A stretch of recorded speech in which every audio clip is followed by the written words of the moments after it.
Hello guys, good morning. Welcome back to Shagufta Parvez blog. कैसे हैं आप सब? उम्मीद करती हूँ अच्छे होंगे और आप लोगों की दुआओं से मैं भी अच्छी हूँ। और फिर मैं एक नेक्स्ट ब्लॉग के साथ आप लोगों के पास आ चुकी हूँ। और मॉर्निंग हो गया था तो नाश्ता मैं रेडी कर चुकी थी और यहाँ पे मैं रूम क्लीन करने लग गई। तो आज मैं बोली पहले क्लीन करूँ, क्योंकि मैं हर दिन का है कि मैं घर क्लीन करती हूँ, लेकिन आज बेडशीट वगैरह कवर वगैरह चेंज करने थे तो वो मैं आ गई। तो बेडशीट मेरी चेंज हो चुकी है, मैं उसे अच्छे से सेट कर दे रही हूँ। और मेरा है कि वीक में मैं एक दिन बेडशीट चेंज करती हूँ सारे रूम का। तो इस वजह से तो चाहे वो कोई भी दिन हो मैं देख लेती हूँ, उसको अपने हिसाब से चेंज कर लेती हूँ। तो यहाँ बेडशीट चेंज कर ली थी और इसे मैं धुलने में लगा दूँगी।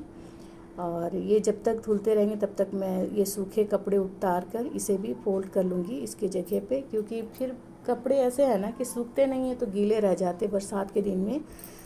तो मेरी ये आदत है, मैं कपड़े उतारती तुरंत फोल्ड करके उसके जगह पे सेट कर दूँ, माँ बच्चे और उसके पापा का, ताकि आराम रहे। और अच्छे से जो जगह में जिसके सामान रहते जिसके कपड़े रहते, मेरी आदत है कि मैं वहीं पे रख दूँ, ताकि फिर जब मुझे कोई चीज़ मांगे तो मैं तुरंत उसे निकाल कर दे दूँ। तो ये मेरी आदत है, इसी वजह से मैं ज़्यादातर अच्छे से सेट करके ही रखना पसंद करती हूँ। टाइम लगे तो क्या है, लेकिन काम करना है मुझे सही से। तो ये हो चुका था। उसके बाद ये बेटे का कपड़ा था और देखिए मैं रूम क्लीन कर चुकी हूँ। अब इसके बाद मैं हॉल का कवर वगैरह चेंज कर दूँगी, क्योंकि ये भी मंथ में एक बार मैं चेंज कर लेती हूँ, क्योंकि चीज़ें हैं तो आपको सफ़ा करना पड़ेगा। और डस्ट तो आपके घर कोई आए या ना आए, लेकिन डस्ट तो आती ही है। तो ये है भी, मैं जब कवर वगैरह मंथ में एक बार क्लीन कर लेती हूँ। और अगर ज़्यादा मुझे लगे कि नहीं अब ये गंदे हो गए हैं ज़्यादा, तो मैं 2 बार भी क्लीन करती हूँ। तो ज़्यादातर हम लोग डाइनिंग एरिया यूज़ करते हैं, हॉल हमारा कम यूज़ होता है, तो इस वजह से ये कवर ये गंदे नहीं होते हैं। तो मंथ में एक बार मैं इसे धोती हूँ चेंज करके। चलिए इस साइड का भी कर लूँगी। और ये मेरा बेटा का रूम है, इस रूम में हस्बैंड बैठ के काम करते हैं। नाम का है ये बेटा का रूम, क्योंकि बेटा तो हमारे साथ ही रहता है, कोई गेस्ट वगैरह आने से ही इस रूम को यूज़ करते हैं। और अभी हस्बैंड काम करते हैं घर से, तो वो ये वाले रूम में रहते हैं, क्योंकि उनको शांत भी चाहिए, एकदम आराम से, हल्ला गुल्ला नहीं होना चाहिए। तो बेटा तो ऐसा करता नहीं है, लेकिन फिर भी वो रात में लेट नाइट काम करते हैं तो इस रूम में रहते हैं। नहीं तो फरहान ऐसे ही नहीं सोते रात में, और भी नहीं सोएंगे। उसके बाद मैं यहाँ का भी रूम का बेडशीट वगैरह सारी चीज़ें अच्छे से सेट कर दूँगी। और देखिए ये भी सेट हो चुका है। अब मैं मेरी पुप्पी का रूम का बेडशीट वगैरह चेंज कर लूँगी।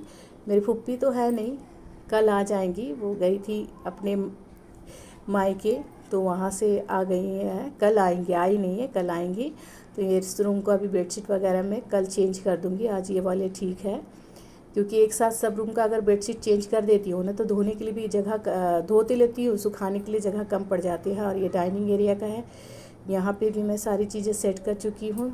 बस अब मैं सारे रूम में झाड़ू लगा लूँगी अच्छे से। और मेड मैं रखी थी, लेकिन मेड 1 मंथ के बाद ही मैं उसे हटा दी, क्योंकि उसके पास टाइम नहीं था। और बहुत ज़्यादा मॉर्निंग आने से मेरे बेटे को प्रॉब्लम है, मेरे बेटे को सोना बहुत मुश्किल है, क्योंकि रात में लेट नाइट सोते हैं और फिर सुबह जल्दी उठने से उसकी तबीयत ख़राब हो जाती है। इस वजह से मैं बोली कि आप लेट आइए, तो उनके पास टाइम नहीं था, तो वो बोली कि मैं नहीं सकूँगी, मॉर्निंग ही आऊँगी, इसलिए मैं उसे हटा दी। और मेरा घर का काम मैं खुद करती हूँ, और मुझे घर के काम अपने करने में ज़्यादा अच्छा लगता है, क्योंकि जो आप खुद काम करोगे ना वो ज़्यादा अच्छा होता है, और किसी के थ्रू कराओगे तो वो थोड़ा सा उनके हिसाब से हो जाता है।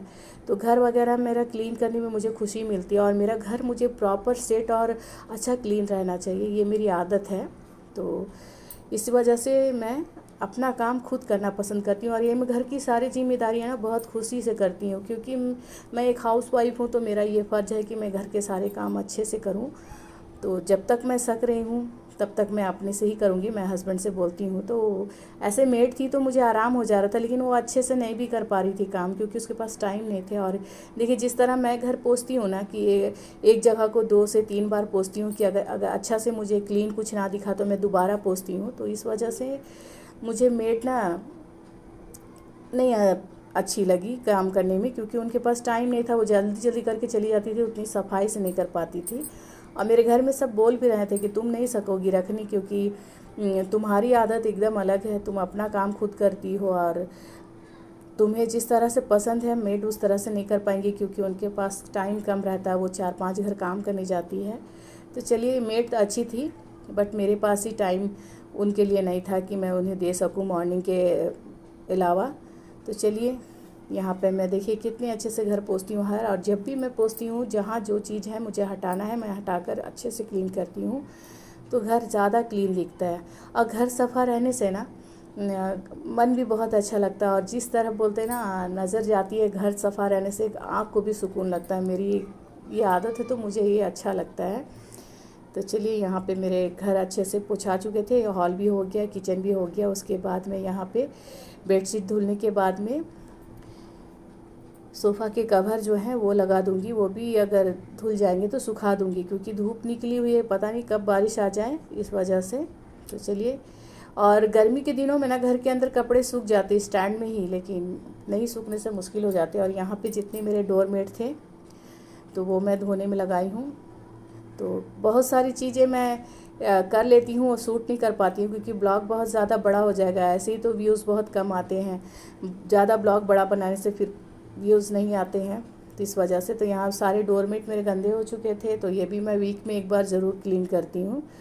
तो वही मैं क्लीन कर रही हूँ। और ये सब मेरे रूम के हैं, बाथरूम के पास के हैं, किचन के पास के हैं, तो घर के अंदर के हैं। इस वजह से मैं अच्छे से इसे मैं सर्फ डाल करके ब्रश से रगड़ कर धो लेती हूँ, ताकि ये अच्छे से सफ़े हो जाए। तो देखिए, और इसे फिर धोने के बाद मैं इसे धूप में डाल दूँगी तो ये सूख जाएंगे। अब बेटा सामने था तो उसे भी मैं देख रही हूँ, क्योंकि उसको नज़र के सामने रखना पड़ता है, कब उसकी तबीयत ख़राब हो जाए पता ही नहीं चलता। तो इस वजह से बेटे को जहाँ जिस जगह पे मैं काम करती हूँ ना उसको उसके सामने ही रखती हूँ, क्योंकि वो बोलता नहीं ना, तो उसकी तबीयत अक्सर जल्दी से ख़राब हो जाती है। तो नज़र के सामने रखना भी बहुत ज़रूरी है।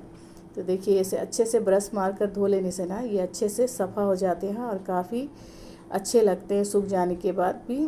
आप फिर चेंज करना नहीं पड़ा मुझे, ये वाली सूख गई थी, ये पतली वाली है ना, तो ये सूख गई थी, तो फिर मैं इसे किचन में लगा रही हूँ। और वो दो तो मुझे टाइम लगता है सुखाने में, मोटे वाले डोरमेट, तो वही है। और सारे काम निपटा कर मैं फिर किचन आ गई, और यहाँ पे मैं आज अंडा बचका बनाऊंगी लंच में, तो उसकी सारी चीज़ें कट करके रखी थी और अब मैं उसे बनाने जा रही हूँ। तो यहाँ पे प्याज डाल करके इसमें मसाला डाल करके बना दूँगी मैं। और चावल भी बन चुके हैं, साइड में मेरे दाल हो रहे हैं, और भिंडी की भाजी, और बेटे के लिए चिकन और रोटी। तो ये सारी चीज़ें काफ़ी टाइम हो गया करते करते, क्योंकि क्लीनिंग तो मेरी रोज़ की है, बिना क्लीन किए मेरा होता नहीं है। तो क्लीन हो गया था, तो कुकिंग भी मेरी अब कंप्लीट होने में आ गई थी। ये लास्ट में सोची कि अंडा बच का रेट चढ़ाकर मैं चली जाऊँ, फ्रेश हो जाऊँ। तो यहाँ पे मेरी मसाला भुना चुकी थी, मैं उसमें पानी लगा चुकी हूँ, और साथ ही साथ इसमें मैं धनिया पत्ती और कुछ हरी मिर्च डाल दूँगी, और इसे अच्छे से चलाकर एक उबाल अच्छे से आने दूँगी। जब ये एक उबाल आ जाएगा अच्छे से, तो मैं इसमें अंडे सारे फोड़कर डाल दूँगी, और इसे 10 मिनट के लिए कुक होने दूँगी, ये जल्दी बन जाती है। तो देखिए, अंडे में इस तरह से हमेशा फोड़कर डालती हूँ, डायरेक्ट नहीं डालती हूँ। अगर एक भी अंडा ख़राब निकला तो आपकी सब्ज़ी ख़राब हो जाएगी। तो चलिए, आज मैं आप लोगों से अपना क्लीनिंग का रूटीन शेयर की हूँ। आई होप आप लोगों को अच्छा लगे, और अच्छा लगता है तो एक लाइक ज़रूर कीजिए मेरे चैनल को। और जो अभी तक सब्सक्राइब नहीं किए हैं तो प्लीज़ मेरा चैनल सब्सक्राइब कीजिए। फिर मैं मिलती हूँ एक नेक्स्ट ब्लॉग में, तब तक के लिए बाय बाय।